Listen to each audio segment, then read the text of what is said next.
You think you know your teachers, but behind their kind smiles, neat desks, and encouraging words, some carry secrets darker than detention. Today, we uncover 4 stories of teachers who didn't teach math or English, but something far more terrifying. From obsession to possession, these aren't lessons. They're warnings. This is the ones who taught fear. When I won the Ohio State Spelling Bee last year, people said I was gifted. But someone saw something else in me. My English teacher. She said I looked just like her daughter. The one who'd been missing for 8 years. Her name was Mrs. Ellen Norwood. She transferred into our district a few weeks after the competition aired. Everyone thought she was nice, kind of awkward, but passionate. Especially with me. She praised my writing. Called me wise beyond my years. Gave me her personal books. Let me skip essays others had to write. At first, I thought I was lucky. But soon, the stares began. My friends whispered things like, "Yo, is your teacher obsessed with you?" Or, "Why does she always wait for you outside art club?" I laughed it off. Said she was just supportive. Until one day she gave me something strange. She handed me a small box after class. Inside was a picture frame. The photo? A girl at a spelling bee. She was white, blonde, and blue-eyed. But even I had to admit, if you glanced fast, she looked like me. Mrs. Norwood smiled and whispered, "You have her eyes. Her quiet strength." I asked, "Who is she?" She said, "My daughter.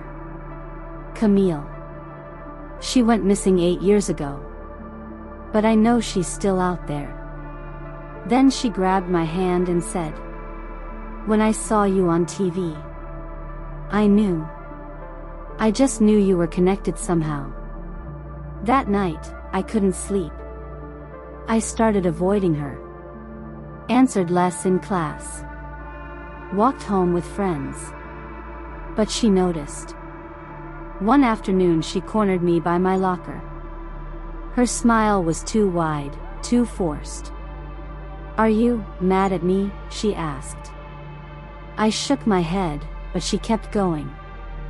"I know what this is. You're scared because you're starting to remember, aren't you?" "Remember what?" I asked. She leaned in close. "Your real life." That was the day I blocked her number. One evening, just after dusk, she waited near the school gate. I was walking home alone. She rolled down the window and said, "I baked you the apple pie you liked." I do like pie, but it wasn't apple pie. "I know you're upset. I just wanted to say goodbye," she said. I hesitated. I shouldn't have gotten in. But did so 'cause I could see the sadness in her eyes. She locked the doors before I even sat down properly. "We're going home now, Camille." I said, "My name is Nia." She drove anyway. What she didn't know was, my best friend Amaya saw me getting into her car. She took me to a farmhouse outside town. Locked me in a room decorated in pink. Dolls, ballet slippers. A name painted on the wall. Camille's room. I screamed. She slapped me. Then hugged me and whispered, "You're confused now, but I'll help you remember. Once your hair grows lighter, it'll all come back." Meanwhile, Amaya had called the cops when she heard my parents were looking for me. She remembered part of the license plate. Within hours, they found the house, kicked down the door. She tried to run, but they tackled her. I was found shaking under a pink blanket. Mrs. Norwood screamed. "That's my daughter. She doesn't remember, but that's her." She told the detectives that she only transferred to our town after seeing me on TV. That my face, my voice, even my handwriting was identical to Camille's.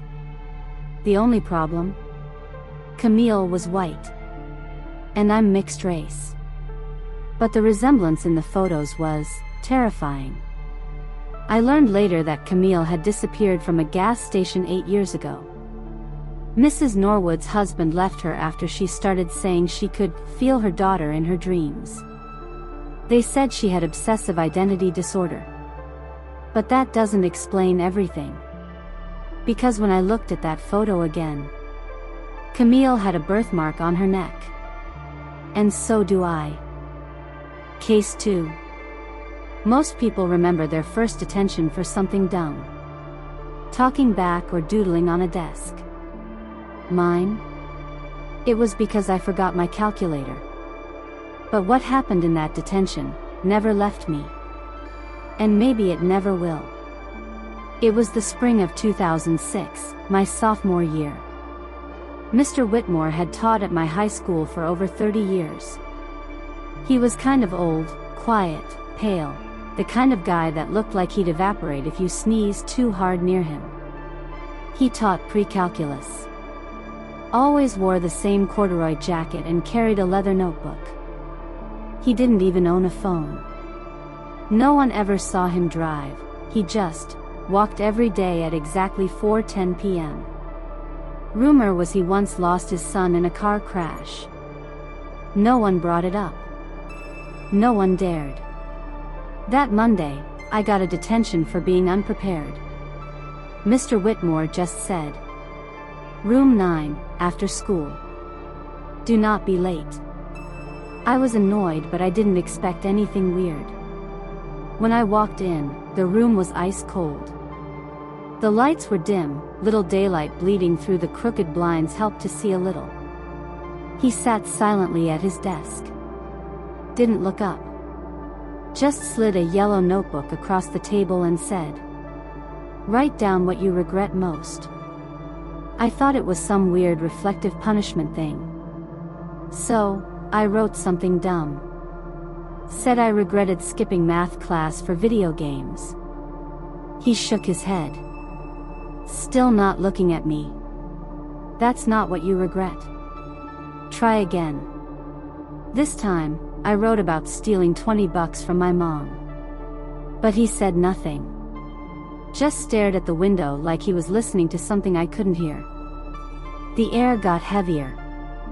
The clock on the wall? I could hear it ticking in an unusual way, looked and it was ticking backwards.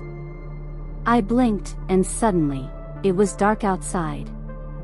I'd only been there 10 minutes. I felt sick. Like the room was folding in on itself. Then, I knew what he meant. The one thing I really regretted. When I was 10, my friend Andrew and I went to summer camp. He slipped off a dock one night. I saw him go under. I froze. I didn't scream. Didn't run. They ruled it an accident. I never told anyone I was there. Never told his mom. She hugged me at the funeral. My hand shook as I wrote it all down. Every detail. When I finished, Mr. Whitmore finally looked at me. "Now, you may leave." He said it like a priest giving absolution. When I left the classroom, the halls were empty. Lights off. Not even the janitor's cart. I checked my phone, 11:08 p.m. I ran home. Couldn't sleep, I told myself it was a hallucination. But the next day, they made an announcement. Mr. Whitmore passed away in his home last night. 5:12 p.m. That's exactly 2 minutes after detention was supposed to end. They sealed off room 9. Said it had asbestos. But every year since, one student gets a yellow notebook taped to their locker. No teacher admits to it. No one knows where it comes from, but the notebook always says the same thing. Write what you regret most. One kid wrote nothing, tried to laugh it off. He disappeared 2 weeks later. His backpack was found, in room 9. Doors still locked. But his name was scratched on the inside window, like he'd been trying to claw his way out. I've kept that notebook. Page after page of confessions I never told anyone. Some nights, I still hear the ticking clock. Smell the chalk dust. Feel the cold stare of a man who knew what I buried. So, if you're ever given a yellow notebook in detention, don't lie. Don't fight it.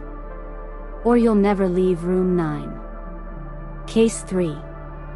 Everyone at my school wanted to be chosen.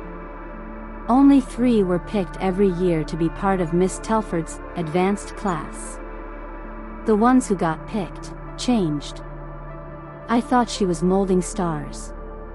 But I didn't realize she was replacing them. I studied at a prestigious performing arts academy. It was very competitive. Everyone had something to prove. Then there was Miss Telford. She was regal, composed. Her voice felt like velvet. She never raised it. She didn't need to. Every year, she selected 3 students for her private method immersion training. It was invite only. She handpicked who she thought was ready to shed their identity. It sounded dramatic. Theater kids loved that. I just wanted to be seen. One morning, I found a note on my locker. You've been chosen. Room 4B. Midnight. There was no signature. But I knew who it was from.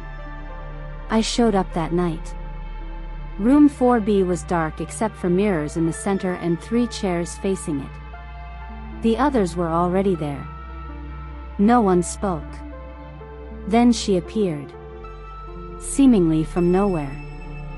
She said, "If you want to become someone worth watching, you must first remove the mask of who you are." And then the mirror sessions began. For hours, we had to sit in complete silence and stare into the mirror. No blinking. No movement. She called it the confrontation. If you blinked, the session restarted. At first, I thought it was just a test of focus. But after a while, the reflections began to look off.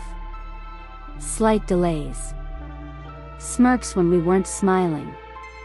One girl swore her reflection whispered to her. Miss Telford never reacted. She just watched. Observed.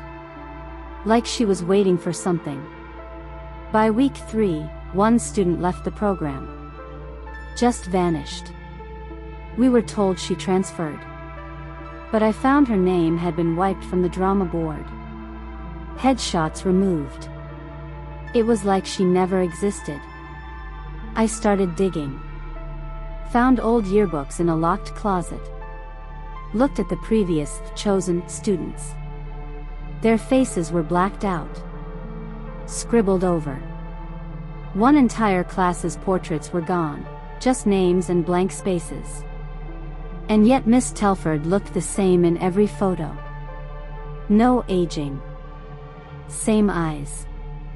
Same smile. Going back 30 years. That night, I stayed late. Watched her leave the mirror room. Then I crept in. What I saw doesn't make sense. My reflection was already waiting for me. Standing. Smiling. I hadn't even entered the room. I backed away. But the door slammed shut. The mirror fogged, then cleared. Behind me, I saw her. Not Miss Telford. Me. Another me. But different. Calmer. Hollow. She spoke in my voice. Let me take it from here. You're tired, aren't you? I turned, but no one was there. Just silence. Cold. I ran home. hid every mirror in my house. Next day, Miss Telford announced she was removing me from the program. No explanation. But the other two? They didn't even blink when I left. They just stared ahead, like they were on autopilot. I dropped out of the school not long after. Couldn't sleep. Couldn't stop seeing my reflection lagging, or moving when I didn't. Then one night, I got a letter. Same envelope. Same typeface. Just one line. Your face still belongs to me. Now, even in public, mirrors glitch around me. Video calls freeze on my face with smiles I didn't make. People say I seem different. But I never went back. I never will. They say the best actors lose themselves in their roles. But what if you are the role? What if someone's waiting behind the glass, waiting to become you? Miss Telford's still there. Still choosing. Still replacing. So, if you ever get a letter that says, "You've been chosen," do not go, because once she sees your face in the mirror, you can never truly get it back. Case 4. He said his name was Mr. Langston. But no one remembered hiring him, and somehow, he already knew everything about us. I was in year 8. Just a normal suburban Canadian school. Quiet town. Harsh winters. Nothing ever happened, until Mrs. Carmichael, our science teacher, had a breakdown in class. She froze mid-sentence, dropped her pen, and whispered, "They're whispering through the vents." Then she screamed and collapsed. They said it was stress. Brought in a sub the next day. He walked in like he owned the room. Tall. Neatly dressed. Pale, like he hadn't seen the sun in years. Said his name was Mr. Langston. No first name. Just Mr. Langston. The first weird thing? He never looked at the roster. Just walked down the rows and said our names, perfectly. Even the ones people always mispronounced. But he didn't just know names. He knew things. He told Jay to stop copying test answers. Told Lily to hide the bruises better so the school nurse wouldn't notice. Told me that skipping therapy wouldn't make the dreams stop. But I hadn't told anyone I was in therapy. No one had. He never taught from the textbook. Instead, he told stories. About the pulse beneath the school. About old names carved in forgotten walls. About how time bends where memories are buried. He asked us questions like, "What would you erase to feel clean again?" Or, "Do you remember who you were before this school learned your name?" The class laughed at first. Thought he was just weird. But kids started waking up at night, screaming. Some started drawing strange symbols on their desks. Others refused to sit near the vents. Then one student, Devin, stopped speaking altogether. Just stared at the wall like he was trying to remember something he wasn't allowed to forget. One day after school, I saw Mr. Langston slip through a locked door near the old gym, the basement. That section had been closed since before I was born. Principal said it was structurally unsafe. I waited. Then I followed him in. The air was thick. Humid. Old. Like something had been rotting in silence for decades. I found him standing in front of a rusted boiler. Whispering to the pipes like they could answer. On the wall behind him were names. Hundreds. Scratched in. Some recent. Some faded like they'd been there before the school even existed. Then I saw mine. Fresh. Neatly carved. And underneath it, returned. I turned to run. But he was already behind me. He said, You were here before, you know. Not in this life. But in the others. The school remembers. So do I. I stammered, asked who he was. He just smiled. I'm what's left when history isn't erased properly. Your teacher tried to warn you. But she listened too closely. Heard the truth in the vents. Drove her mad. I ran, but the hallways were so dark, and I was so scared. And then I heard a voice whispering through the PA system. Don't run. Stay, and remember who you were. I kicked open a fire exit and ran all the way home in the snow. I didn't sleep that night. Just kept checking the vents. Next day at school, Mr. Langston was gone. They said a woman was the real substitute all along. That she'd just arrived. They blamed my episode on stress. But sometimes, I swear I still hear him. In the halls. In the rustle of old vents. In the boiler room that's still sealed shut. I looked up the school's records. Found newspaper clippings from 1992. Fire claims 3 students and 1 teacher. And the teacher's photo? It was him.